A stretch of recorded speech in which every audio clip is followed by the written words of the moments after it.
Welcome to Evolve, Mastery for Leading a New World, with CEO and award-winning author Yvette Bethel. This podcast is dedicated to supporting leaders with a variety of solutions to build trust, inspire authentic change, and improve morale within your organization. Learn how to grow your people, build your culture, and transform your results. Welcome to Evolve, Mastery for Leading a New World. I'm your host, Yvette Bethel, and this week's episode is entitled Functional Incompetence. You have no doubt encountered the term functional alcoholic. These are persons who seem to be functioning because they appear to be responsible and productive despite their condition. Functional alcoholics rarely miss work because of their condition, and even though some of them may excel at their jobs, persons who report to them are aware of the open secret. Similarly, functional incompetents attempt to give the impression of being on top of things, being in control. Their bosses are blissfully unaware of their incompetence because of their powerful self-promotion skills. However, their direct reports are painfully aware they are being used and undermined. Trish is a manager who used her influence to gain a promotion. She is a master storyteller, always positioning herself as a victim, having to overcome some insurmountable odds so she can lower her executives' expectations of her. Playing on their sympathy causes them to overlook superficial explanations and bold alternative facts. Like the Pied Piper, Trish has lulled members of the executive team into thinking she's a top performer. She reinforces her all-star status by always saying something negative about members of her team, artfully planting seeds of doubt, creating a negative perception about her direct reports among members of the executive team, skillfully keeping everyone at arm's length, never allowing an opportunity for the myths she created to be dispelled. Trish's deep, dark secret is that she is a functional incompetent, creating the false impression that she is at the top of her game, but she's not even close. In fact, she's profoundly incompetent, positioning work produced by members of her team as her own, never acknowledging their talent or contribution. Trish is unaware that her direct reports are onto her games. They keep silent because they prefer not to face a vindictive onslaught. Trish's direct reports know she is an insidious manipulator, using excuses and victim language to cause executives to not only buy into her, they valiantly defend her. Members of Trish's team perceive themselves as stuck, having only two choices: put up with the treachery and eventually become physically ill, or resign with or without a job offer. As they deliberate their options, Trish reinforces the divide between members of her team and the executives by minimizing their access. Trish is disorganized, always working on important deliverables at the last minute. She rarely has an original idea, and she tends to socialize all day, gathering negative intel about anyone who matters, so she can keep it as an ace up her sleeve, waiting to play her best cards when the time is right. Trish works late almost daily, maintaining the pretense that she is overworked. In reality, she's socializing all day and gossiping profusely, so her workday starts at 5 p.m.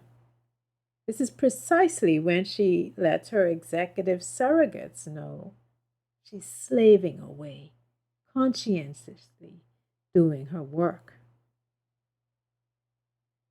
Trish keeps the team in a state of perpetual terror by throwing tantrums, ranting for long periods of time, and over dramatizing petty situations, making sure no one steps out of line. Trish does whatever it takes to control the people who report to her, minimizing the likelihood they will report her by turning on the charm and always letting her team members know, you can come to me, you know. Her intent is not to support them, it's to keep her fingers on the pulse of just about everything, so she will know when to preempt an attack. Trish is the source of all bottlenecks, causing her direct reports and employees from other departments to wait interminably for her responses. This is one reason for her reputation for being incompetent among non executives. She's also well known for compromising her integrity, even though she insists her integrity is intact. She fails to realize persons who operate in integrity don't have to say it. People watch what they do, and they know. Trish hoards information her direct reports need. Interestingly enough, she's also a person who doesn't like to attend meetings. Even though it sounds contradictory, it is not. The problem is she cannot contribute anything substantive during meetings because she can't explain her position without rehearsal. As a result, she's uncomfortable being asked to contribute in meetings because she always has to maintain her appearance of flawlessness. Unfortunately, when Trish doesn't attend meetings, she lacks the information she needs to make critical decisions. So the bottlenecks persist until another executive inquires. As an executive, it's important to develop the skills you need to discern when you are being duped.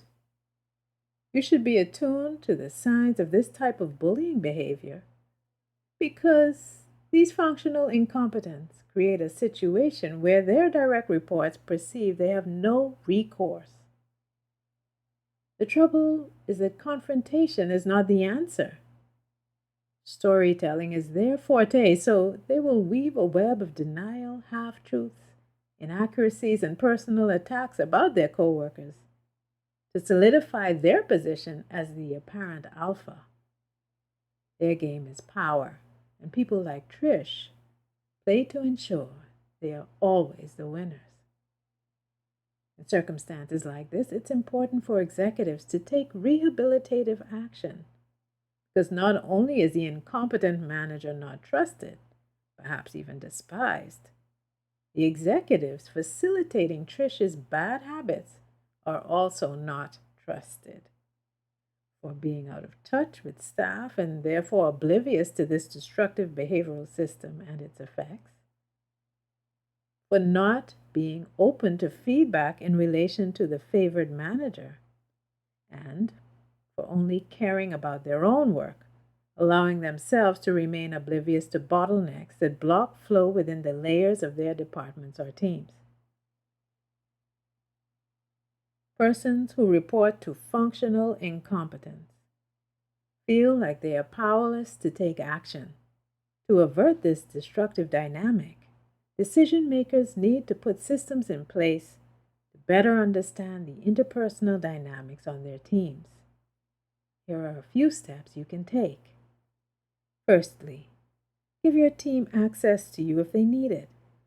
Don't only depend on the formal escalation process. It may be too late. Number 2, listen.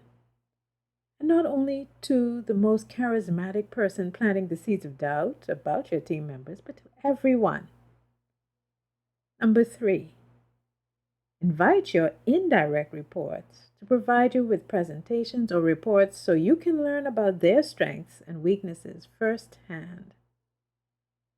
This is because you should avoid getting to know persons through the eyes of someone else. Get to know them for yourself. Number 4, randomly check the statistics for yourself and the sources of those metrics if you suspect there is a need.